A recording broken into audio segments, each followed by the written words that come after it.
தன்னோட 40 வயசுலையும் தனக்குன்னு ஒரு மனைவி குழந்தைன்னு எதுவுமே இல்லாமல் தனிமையில் வாழ்ந்துட்டு வந்த ஜெர்மானிய எழுத்தாளர் பிரான்ஸ் கஃப்கா ஒரு நாள் ஒரு பார்க்கில் நடந்து போயிட்டு இருந்தார்.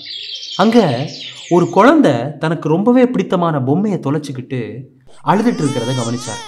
அவளுக்கு உதவணும்னு நினச்ச கஃப்கா கூட சேர்ந்து பொம்மையை தேடினார்.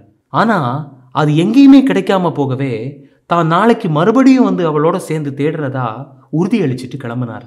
அடுத்த நாள் கஃப்காவும் சின்ன பொண்ணும் எவ்வளோ தேடியும் அந்த பொம்மை மறுபடியும் கிடைக்காம போகவே கஃப்கா பொம்மை எழுதுனதா ஒரு லெட்டரை அந்த சின்ன பொண்ணுக்கிட்ட கொடுத்தாரு.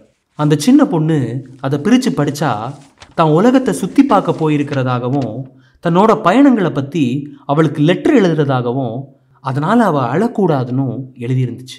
இப்படி ஆரம்பித்த இந்த கதை கஃப்காவோட வாழ்க்கை முடிகிறது வரை தொடர்ந்துச்சு.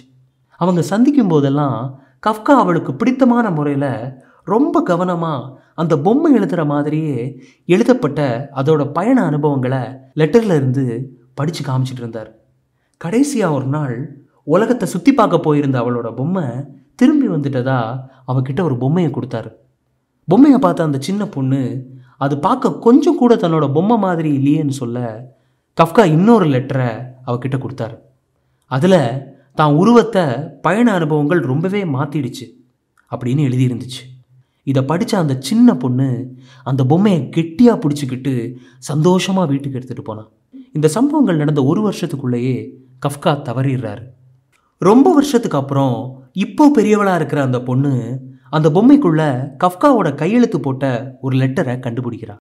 அதில் வாழ்க்கையில் நாம் அன்பு வைக்கிற எல்லாத்தையுமே இழக்க வாய்ப்பு இருக்குது, ஆனால் இழந்த அந்த அன்பு இன்னொரு வடிவத்தில் நம்மளை கண்டிப்பாக வந்து சேரும் அப்படின்னு எழுதியிருந்துச்சு.